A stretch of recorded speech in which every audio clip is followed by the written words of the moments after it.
Hello बच्चों, तो part 1 video हमने बना दी है। उसमें आप जाकर इससे पहले का क्वेश्चन देख लेना। बैटरी मेरी डाउन हो गई थी जिसके कारण बंद हो गया था फ़ोन। तो अभी पार्ट 2 ये हमारा है, पार्ट 2। उसमें हमने यहाँ तक 14 क्वेश्चन नंबर तक बता दिया है, जो कि बहुत ही इम्पोर्टेंट। उसमें 3-4 क्वेश्चन ऐसे हमने बताए हैं जो रेलवे में कह सकते हैं कि 100% आएगा ही आएगा। तो हम आगे का भी बता रहे हैं आप लोग। लास्ट क्वेश्चन से हम स्टार्ट करते हैं, जो उस वीडियो में शायद लास्ट क्वेश्चन होगा। तो viscosity of liquid preparation use orally for the relief of cough. तो बताइए आप लोग आंसर फटाफट। तो देख सकते हैं इसमें पूछा जा रहा है कि कौन सा विस्कस लिक्विड प्रिपरेशन है जो हम ऑरली यूज करते हैं। ऑरली यूज करते हैं मतलब माउथ से रहते हैं। किसके लिए? फॉर रिलीफ ऑफ द कफ, खांसी के ठीक होने के लिए। तो पहले हम देखेंगे हमारा इसमें, तो पहले एलिमिनेशन मेथड हमें यूज करना ज़रूरी होता है। हम देखेंगे कि पहला कौन है, गार्गल है। तो गार्गल क्या है, हम यूज़ करते हैं, लेकिन यह गार्गल हम माउथ के लिए यूज़ करते हैं। गार्गल जैसे डेंटल में कहीं आप दांत दिखाओगे, हो सकता है उसके बाद गार्गल दे। दांत का जो सफाइया आप स्केलिंग करवाते हो, उसमें भी एक गार्गल यूज़ के लिए बेटाडीन गार्गल होगा या कोई भी गार्गल आपको दिया जाता है, तो वो भी हमारा खांसी के लिए यूज नहीं होता है। उसके बाद ड्रॉप, जो भी ड्रॉप तो दो तरह का होता है, एक आई ड्रॉप या ड्रॉप। तो हम आँख में और कान में यूज करें, तो वो खांसी के लिए यूज नहीं कर रहे, कफ के लिए यूज नहीं कर रहे। उसके बाद इलिक्जर, इलिक्जर भी एक लिक्विड प्रिपरेशन है जो हम इसका अलग अलग सिरप में यूज करते, सिरप के फॉर्म में, लेकिन कफ के लिए यूज नहीं करते। तो हमारा लास्ट बच गया, ये 3 में से तो कोई नहीं हुआ, लास्ट हमारा बचा लिंक्टस। तो लिंक्टस प्रिपरेशन जो है हमारा है वो कफ के लिए यूज होता है, खांसी के लिए यूज होता है। तो हमारा करेक्ट आंसर होगा डी। कुछ क्वेश्चन हमने पार्ट 1 में ऐसे बताए हैं जो कि आपको उसमें से 100% कुछ ना कुछ क्वेश्चन आएगा ही आएगा, रेलवे हो या कोई भी कंपटीशन का फार्मासिस्ट का एग्ज़ाम हो। तो हम आते हैं क्वेश्चन नंबर 15 में। Mouth washes are also popular known as. तो इसका हम देखेंगे पहले एक किस तरह का जो माउथ वॉश होता है, किस तरह का जो कि ज़्यादा पॉपुलर क्यों है यह। तो पहला अल्कोहलिक सॉल्यूशन है क्या? नहीं है। अल्कोहलिक सॉल्यूशन अगर कहेंगे तो वो एक अलग प्रकार का हो जाएगा, जैसे ड्रिंक अल्कोहल का उस तरह अलग हो जाएगा। ओरल क्लियरेंस किसके लिए यूज करते हैं? माउथ वॉश हम ओरल क्लियरेंस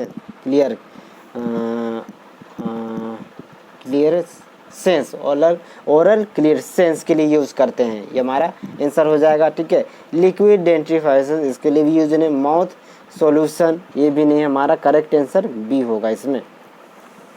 राइटिंग मेरी थोड़ी ख़राब है, आप लोग थोड़ा मैनेज करना और मैं पढ़ के ऐसे बता दूँ। Which of the flowing liquid preparation, यहाँ लिख दे, preparation is applied externally and skin and not in the cavity. मतलब उस वैसा प्रिपरेशन बताइए जो हम अप्लाइड एक्सटर्नली करते हैं लेकिन बॉडी कैविटी में नहीं करते हैं।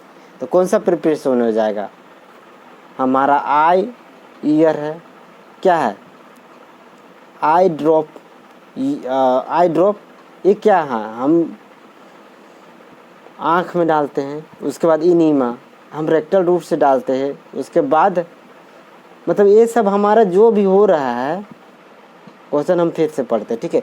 विच of the flowing liquid preparation is applied externally and skin and note in cavity. ये चीज़ याद है, इसी से गड़बड़ा था। मतलब कैविटी में यूज नहीं करते, नोट इन कैविटी, स्किन में केवल किया जाता है, ठीक है।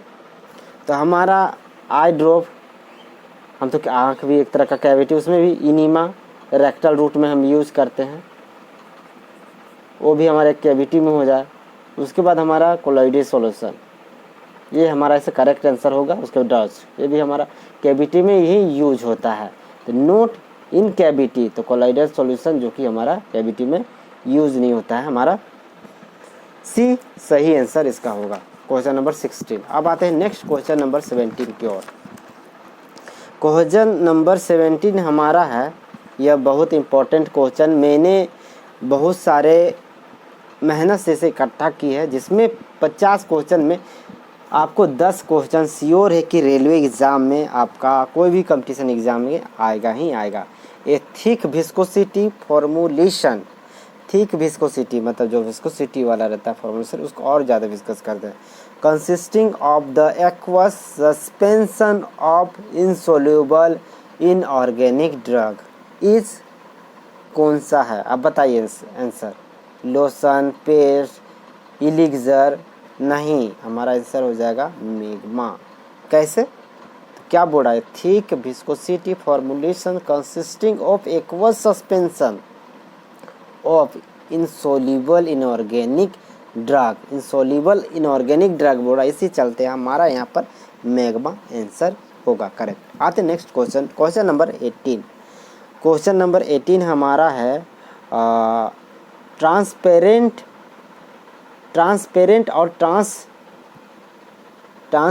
और ट्रांसलूसेंट। आप नहीं पढ़ पाओगे मेरा writing. Translucent semi solid preparation for external use, कौन सा यूज़ करते हैं बताइए? पेस्ट है, क्रीम है, लोशन है, जेली है?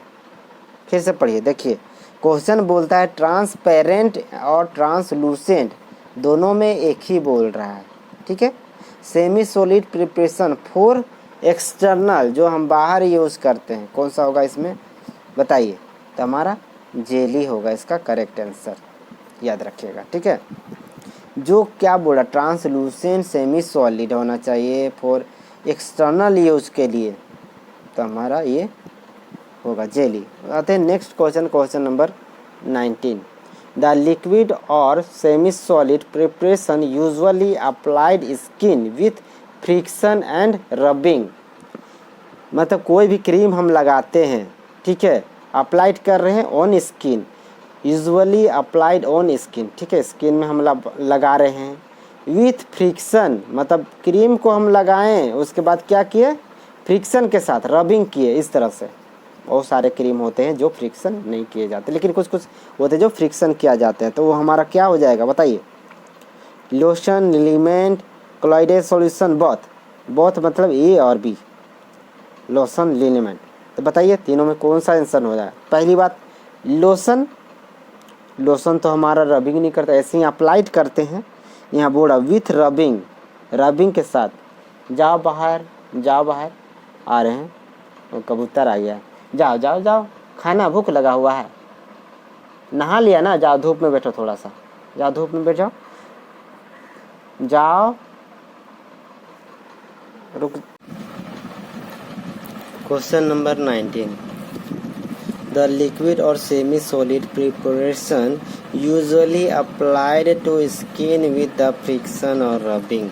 अभी हम बता रहे थे फ्रिक्शन और रबिंग, ये हो गया हमारा रबिंग विथ फ्रिक्शन के साथ, मतलब वह कौन सा है जिसे हम यूज़ करते हैं? लोशन तो नहीं यूज़ करते हैं, कोलॉइडल सॉल्यूशन नहीं यूज़ करते हैं, वो भी नहीं होगा, तो हमारा आंसर हो जाएगा लिनीमेंट। लिनीमेंट क्या है? एक ऐसा प्रिपरेशन है जिसको हम स्किन में यूज़ करते हैं, क्या, विथ फ्रिक्शन, और किसके साथ, रबिंग, मतलब इसे रगड़ के लगाते हैं।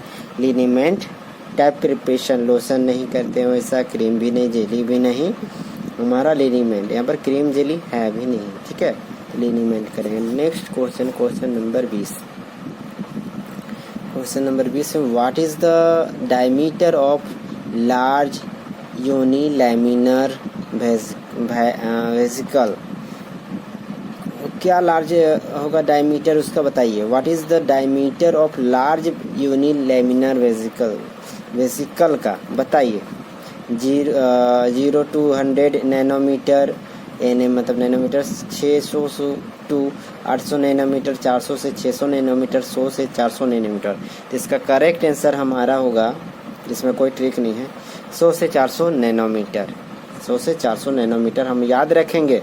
What is the diameter of large uni vesicle? तो लार्ज यूनी लैमिनर वेसिकल का जो डायमीटर होता है, डायमीटर जो होता है 100 से 400 होता है, यह हमें याद रखनी होगी।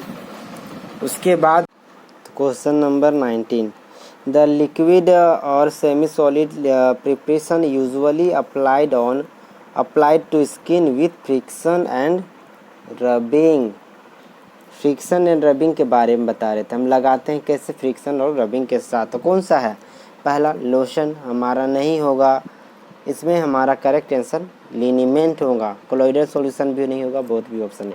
Question number next 20, what is the diameter of the large unilamellar vesicle. Next question 21, which of the following is a vesicular drug delivery system. बताइए कौन सा आंसर होगा, आपको दिख रहा होगा question. Which of the following is a vesicular drug delivery system, कौन सा है जो वेसिकुलर ड्रग डिलीवरी सिस्टम है? बताइए। पहला हो गया इम्प्लांट है, लिपोसोम है, आयनोटोफर्स क्या है, आयनोटोफोरेसिन है, फिर कोलॉइड है। बताइए क्या आंसर होगा? इसमें हमारा करेक्ट आंसर होगा लिपोसोम होगा, ठीक है। उसके बाद नेक्स्ट क्वेश्चन नंबर 22, थोड़ा क्वेश्चन नहीं आपको बड़ा देखने को लग रहा होगा। अक्सर बच्चे यही करते हैं या कोई भी देखते हैं, जो क्वेश्चन बड़ा देखेंगे ना, ज़्यादा बड़ा लिखा हुआ उसको पढ़ते ही नहीं, डायरेक्ट स्किप। बहुत समय ऐसा होता है कि बड़ा ही वाला बहुत छोटा होता है, लेकिन थोड़ी उसमें लगानी पड़ती है दिमाग। तो कह क्या रहा है क्वेश्चन, पहले हमें समझना पड़ेगा, समझने के लिए चाहिए टाइम और दिमाग। तो new drug delivery system which is composed of phospholipid that spontaneously form a multilaminar concentration bilayer vesicle with layer of aqueous medium separating the liquid layer। समझ गए होंगे क्वेश्चन के अनुसार, आप समझ गए होंगे। बोलता है a new drug delivery system which is composed of the phospholipid that the spontaneous form a multi-layer concentration bilayer vesicle with layer of aqueous medium separating the liquid layer। तो हमारे इसमें करेक्ट आंसर बताइए, कौन सा correct answer होगा? बताइए। Prodrug होगा, liposome होगा, ऑस्मोटिक होगा, नैनो पार्टिकल्स होगा। हम आपको यह क्वेश्चन आपको होमवर्क में छोड़ देते हैं, ठीक है। यह 21 नंबर का क्वेश्चन का आंसर आप मुझे बताओगे। इतना बड़ा है, आप इसका स्क्रीनशॉट ले लो। ज़्यादातर यहीं पर लोगों को दिक्कत होती है, तो आप इसका स्क्रीनशॉट ले लो, या तो मैं पढ़ दे रहा हूँ उसको लिख लेना। A new drug delivery system which is composed of phospholipid that spontaneously form a multilaminar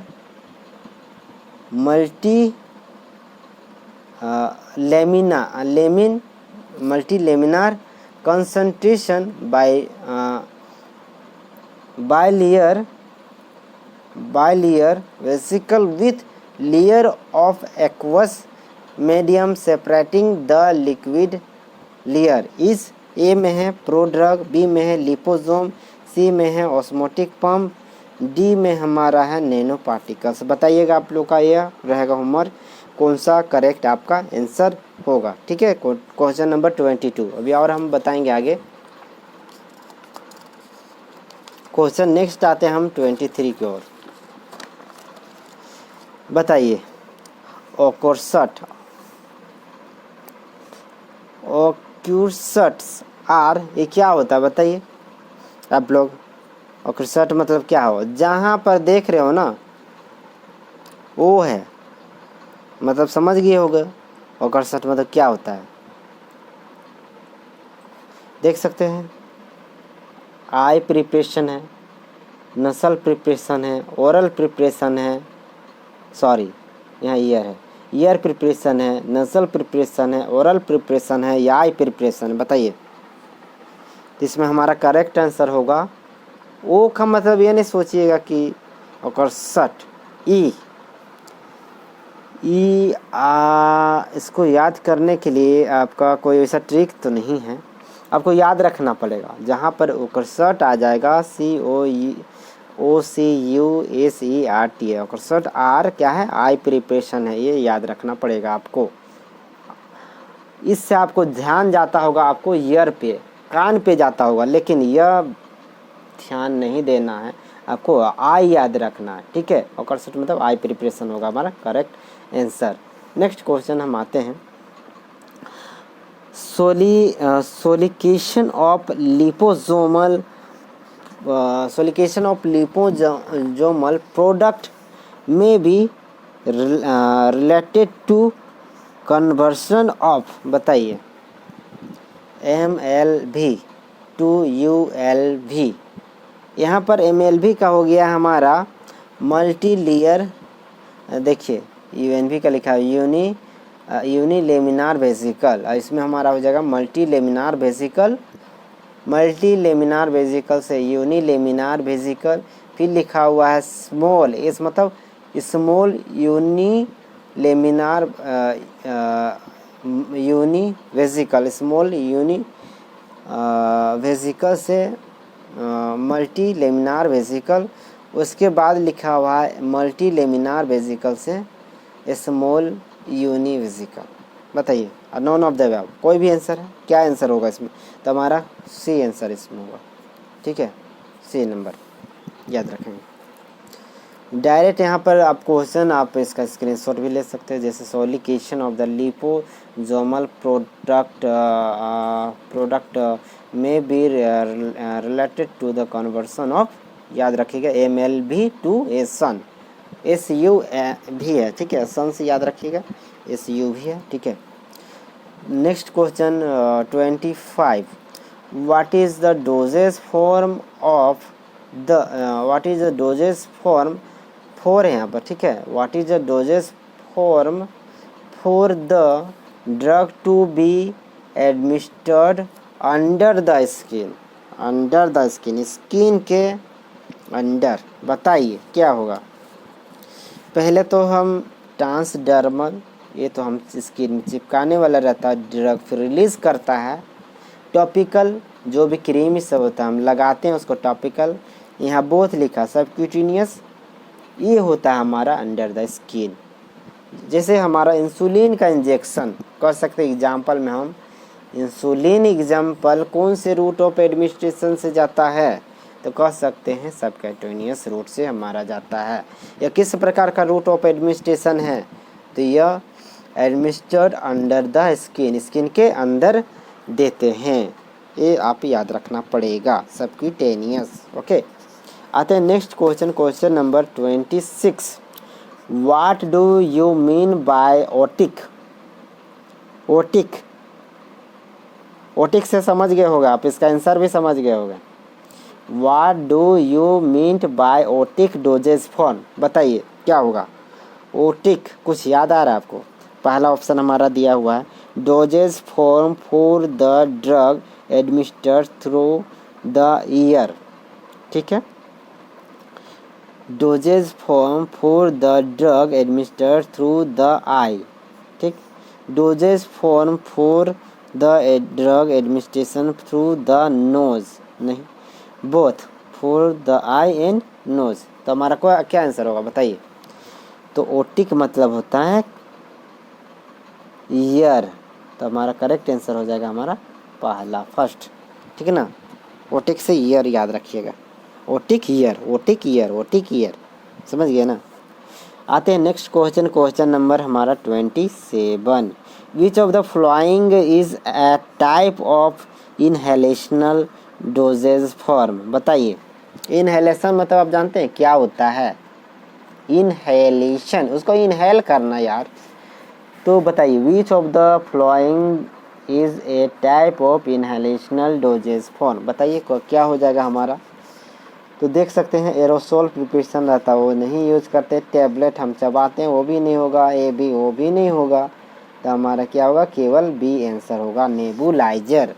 देखते हैं ना नेबुलाइजर बहुत से बच्चे लोगों का होता है, देखते हैं सर्दी हो जाता है, कफ हो जाता है, उसमें भी इनहेलेशन सब ले जाते हैं उसके लिए। फिर बहुत सारा अस्थमा पेशेंट होता है उनके लिए भी इनहेलेशन यूज होता है, जिसको रेस्पी ब्रीथिंग में प्रॉब्लम होता है, सांस लेने में दिक्कतें आती हैं, वैसे के लिए इनहेलेशन हम आपको दिखा सकते थे बट अभी मेरे पास नहीं है वैसा डेमो में दिखाने के लिए। ठीक है, आते हैं next question 28। Ophthalmic ophthalmic preparation designed to be administered inside the eye are called as क्या बोलते बताइए। वैसा प्रिपरेशन, ऑप्था मतलब आँख, यहाँ भी हो जा रहा आँख, इनसाइड आई आँख में मतलब एडमिनिस्ट्रेशन करते हैं, कौन सा प्रिपरेशन बताइए। पहला टॉपिकल प्रिपरेशन हम काम में यूज़ करते हैं, स्किन के ऊपर लगाते हैं। उसके बाद पेरी ओकुलर प्रिपरेशन, ये भी नहीं होगा, ऑल भी ये भी नहीं होगा। तो हमारा क्या होगा, इंट्रा ओकुलर हमारा करेक्ट आंसर होगा। आप पढ़े होंगे कोलोजी में कि इंट्रा ओकुलर ग्लाउकोमा में क्या होता है, हमारा जो आँख का बीमारी होता है ग्लाउकोमा में इंट्रा ओकुलर प्रेशर बढ़ जाता है, मतलब आँख से रिलेटेड है। तो इसमें क्या होगा, पेरिकुलर प्रिपरेशन जो कि हम यूज करते हैं इनसाइड द आई, उसको इंट्रा ओकुलर कहते हैं ना। आते हैं हम नेक्स्ट क्वेश्चन 29।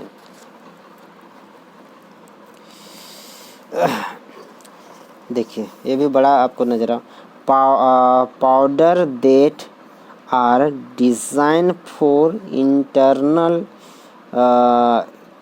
external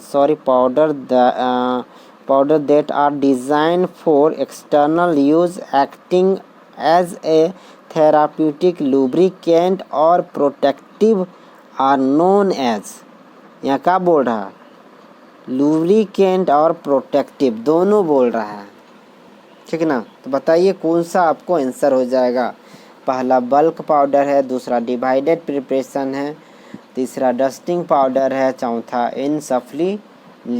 इंसफ्लिलेशन है। बताइए क्या आंसर हो जाएगा। Powder that are design for external use acting as a therapeutic lubricant और प्रोटेक्टिव आर नोन एज। बताइए क्या आंसर हो जाएगा। इसमें हमारा करेक्ट आंसर होगा डस्टिंग पाउडर। वो कैसे, देखिए प्रोटेक्टिव बोल रहे हैं यहाँ। पहले बल्क पाउडर तो यूज़ नहीं होगा, डिवाइडेड पाउडर ये भी नहीं होगा, इंसफ्लेशन ये भी नहीं होगा। पहले एलिमिनेशन मेथड के अनुसार देखा जाए तो हमारा डस्टिंग पाउडर इसका करेक्ट आंसर होगा। ठीक है, आते हैं next question, question number 30। Which of the following is not a semi solid doses form. बताइए कौन है जो सेमी सॉलिड डोजेज फॉर्म नहीं है। बताइए, क्रीम है, सॉल्यूशन है, पेस्ट है, जेल है। मेरा थोड़ा गड़बड़ा है, राइटिंग ख़राब है। तो इसमें हमारा क्रीम सेमी सॉलिड है, पेस्ट सेमी सॉलिड है, जेल सेमी सॉलिड है, हमारा सॉल्यूशन इसमें दिया हुआ है जो कि सेमी सॉलिड नहीं है। ठीक है, next question 31। General monograph on dosage form is included in which volume IP. बताइए उस कौन सा वॉल्यूम में, इंडियन फार्माकोपिया 6th एडिशन, 6ठा एडिशन में general monograph on dosage form is included in which volume of Indian pharmacopoeia 6th edition. बताइए volume 1, volume 2, volume 3, volume 4 नहीं है, नॉन ऑफ देम। बताइए, हमको याद रखना पड़ेगा 6 का मतलब 2, ऐसे याद रखना होगा। कैसे याद रखना होगा, हम अलग अलग याद रख, जैसे छक्का 6 मतलब 6th addition Indian pharmacopoeia IP 6 छक्का के 2 बच्चे होते हैं, उसका तो बच्चा नहीं होता है, ठीक है, लेकिन हम इस तरह से बोल सकते 6th का 2 होगा, ठीक है, ये याद रखेंगे। सॉरी, आते हैं next question, question number 32। When was the IP list prepared? बताइए कब आईपी बना था, कब उसका प्रिपेयर्ड हुआ था। When was the IP list prepared, कब आईपी का लिस्ट प्रिपेयर्ड किया गया था? 1940 में, 1936 में, 1950 में, 1947। हमारा देश आज़ाद कब हुआ था? बस उसके 1 साल पहले आईपी हमारा बना था। ये याद रखना, आईपी कब बना था, कब आईपी का लिस्ट कब तैयार हुआ था। होता है ना, मेरिट लिस्ट तैयार हो रहा, तो आईपी का यहाँ लिस्ट तैयार हो रहा, कब आईपी का लिस्ट कब तैयार हो रहा था? हमारा 1940 इसमें ईस्वी में आईपी का लिस्ट तैयार हुआ था, ठीक है। आईपी का लिस्ट कब प्रिपेयर हुआ था? 1946 ईस्वी में। The next question, the actual process of publishing the first Indian pharmacopoeia started under the? बताइए पहला जो फार्माकोपिया पब्लिश्ड हुआ था अंडर, किसके अंडर में? बताइए। Col R N Chopra, doctor B N Ghosh, doctor B A Mukherjee, doctor Nityanand. बताइए आप अगर लेजिस्लेशन फार्मास्यूटिक्स से क्वेश्चन ए है, ठीक है, फार्मास्यूटिकल जूरिस्प्रूडेंस से ये क्वेश्चन है। तो फार्मास्यूटिकल जूरिस्प्रूडेंस में आप लेजिस्लेशन अगर पढ़े होगे तो ये क्वेश्चन का आप बता पाओगे इस पर आंसर। तो हमारा पहला इसमें आंसर होगा R N Chopra. R N Chopra ने बहुत अहम रोल निभाया हमारा फार्मा में, इंडियन फार्माकोपिया में। जब स्टार्ट हुआ था इंडियन फार्माकोपिया बनना, तो उनका ही फर्स्ट रोल था इसके पब्लिशिंग में। चलिए next question, question number 34। The third edition of the Indian pharmacopoeia was published इन? बताइए तीसरा वाला हम तो अभी नहीं बताएंगे, आपको बताना है कि तीसरा कब पब्लिश्ड हुआ था। The third edition of Indian pharmacopoeia was published in डेस डेस under the chairmanship, under the chairmanship बोल दिया है, ठीक है ना। तो पहले तो हमें याद, हम एक बार फिर से बता देते हैं। 1955 में हमारा पहला आया, 1966 में हमारा दूसरा आया, तीसरा कब आया था? 1985 में। 1985 में तो हम देखेंगे यहाँ थर्ड वाला बोल रहा है, तो हम इसमें देखेंगे थर्ड 1985 तो एक ही जगह है, तो यही होगा 1985 डॉक्टर नित्यानंद के द्वारा, ये हमारा करेक्ट आंसर होगा, ठीक है। चेयरमैनशिप का नाम ये ऐसे ही आपको याद करना पड़ेगा, थोड़ा सा मेहनत तो करना पड़ेगा। The second edition of Indian pharmacopoeia, बताइए कंटेन हाउ मेनी मोनोग्राफ? बताइए कितना मोनोग्राफ हमारा सेकेंड एडिशन में होगा इंडियन फार्माकोपिया आईपी, ठीक है। बताइए 986, 261, 890, नॉन ऑफ देम। इसमें हमारा करेक्ट आंसर होगा 890, ठीक है। Second edition of Indian pharmacopoeia contain how many monograph? दूसरा एडिशन इंडियन फार्माकोपिया में कितना होगा हमारा मोनोग्राफ? तो होगा 890, 890। चलिए इसका नेक्स्ट, अभी बहुत सारे क्वेश्चन, बहुत लंबा वीडियो हो जाएगा, तो नेक्स्ट इसका थर्ड पार्ट में हम पूरा वीडियो और बता देंगे इसका बचा हुआ क्वेश्चन, जो और बचा हुआ है 15 क्वेश्चन इंपॉर्टेंट है, बहुत ही इंपॉर्टेंट उसमें भी है। तो आप लोग जरूर वीडियो को देखिए, वीडियो को ज़्यादा से ज़्यादा शेयर करें। अभी हम बहुत सारे चीज़ें बताएं, और पहली बात हम आपको बता देना चाहते हैं, अगर RRB क्रैक करना है आपको, तो टॉनिक लेना पड़ेगा। क्या लेना पड़ेगा? टॉनिक। तो किसका टॉनिक? हमारा टॉनिक लेना पड़ेगा, वो भी क्या है? फ्री, इसके लिए कोई चार्ज नहीं, नो चार्ज।